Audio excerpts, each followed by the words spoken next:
আমি যতটুকু জানি সিপি নিজে, যিনি ডিডির দায়িত্বে আছেন মুরলি, তাকে তার বাবা মার কাছে পাঠান এবং ভিডিওগ্রাফি, সিসিটিভি ফুটেজ সব দেখান, যাতে তারা বুঝতে পারে তদন্ত কোন পর্যায়ে আছে। কারণ তদন্ত চলাকালীন সবটা বাইরে বলা যায় না। যেমন যিনি অত্যাচারিত হয়েছেন তার মুখ টিভিতে দেখানো যায় না, তার নাম বলা যায় না, তেমনি তদন্তের রিপোর্টও বলা যায় না। তার পরের দিন আমি তাদের বাড়িতে যাই। উনি মারা গেছে ও শুক্রবার, রবিবার সম্ভবত ওদের কাজ ছিল বা কিছু একটা, যেটুকু থাকে ক্রিয়াকর্ম বা কিছু একটা। আমি ইচ্ছা করে সেদিন ডিস্টার্ব করিনি পরিবারকে। মুরলি গেছিল রিপোর্ট দিতে বিকেলে। সোমবার দিন সম্ভবত আমি তাদের বাড়িতে গিয়েছিলাম, মোস্ট প্রবলি সোমবার, মঙ্গলবারও হতে পারে, বাট আমার মনে হচ্ছে সোমবার। সোমবার দিন গিয়ে আমি ডিটেলস তাদের জানাই বাবা মাকে, সাথে আমার সিপিকেও নিয়ে যাই এবং আমি তাদের কি কি অভিযোগ আছে সবটা সিপিকে রেকর্ড করতে বলি। আর অনেকে বলে বেড়াচ্ছে না আমি টাকার কথা বলেছি, আমি মোটেই বলিনি। আমাকে প্রমাণ দেখা কোথাও আমি টাকার কথা বলেছি, মেনশন করেছি।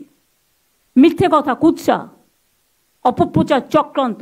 সেদিনের ভিডিওগ্রাফ প্রত্যেকে আমি নিচে নামার পরে প্রেস করেছিলেন, প্রেস কনফারেন্সে প্রেসের সাংবাদিকরা ছিলেন, আমার সাথে সিপি ছিল এবং আমার পরে আবার তার বাবা মাকেও আপনারা জিজ্ঞেস করেছিলেন, সে রেকর্ডও আমাদের কাছে আছে। আমি কি বলেছিলাম তার আগে আপনাদের মনে রাখতে হবে, আমি যেদিন যাই তার আগের দিন রেসিডেন্সিয়াল ডক্টর ফোরাম একটা অফিসিয়াল স্টেটমেন্ট করেছিল। তার 3 নম্বর পয়েন্টে লেখা ছিল adequate compensation to the victims family. আমি চিঠিটা আপনাদের পড়েও শোনাতে পারি, ভাববেন না আমি এমনি কথা বলি।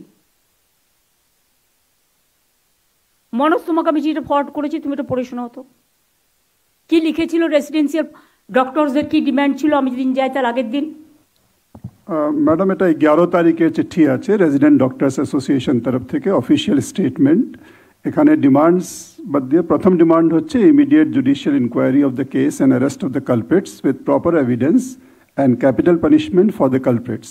The relevant evidences including CCTV footage and post-mortem reports should be shared with the committee representatives of protesting resident doctors. Second demand chilo written apology and resignation of higher authorities, principal MSVP, Uday Madhyanik, chest medicine HOD and on-duty ACP of Arjikar Medical College Police Outpost within 12 hours. Third demand chilo immediate announcement of adequate compensation for the family of the victim. এটা রেখে দাও। এই জন্য আপনাদের শোনালাম যে ওরাই একটা ডিমান্ড করেছিল। তাছাড়াও গভর্নমেন্টের একটা সুপ্রিম কোর্টেরই নির্দেশ আছে যে এই ধরনের ভিকটিমসদের একটা হেল্প করার, কিন্তু তাও আমি বলিনি। আমি বাবা মাকে যেটা বলেছিলাম অন রেকর্ড, যেটা আমি বাইরেও বলেছিলাম, যে দেখুন মৃত্যুর বিকল্প টাকা হয় না।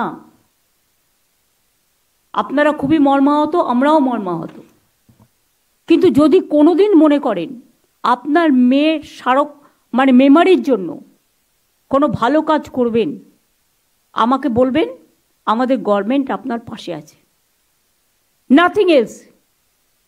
আমি জানি কোনটা কখন বলতে হয় এবং একই কথা আমি কিন্তু অফিসিয়ালি প্রেসকেও বলেছিলাম। তা সত্ত্বেও যারা কুৎসা করে বেড়াচ্ছেন, আই এম সরি, তারা কি চায়? বিচার চায় না বিচারের নামে কেসটাকে ঝুলিয়ে দিতে চায়? কি চায়? বাংলা হান্টের আরো খবর দেখতে নজর রাখুন। বাংলা খবর মানেই বাংলা হান্ট।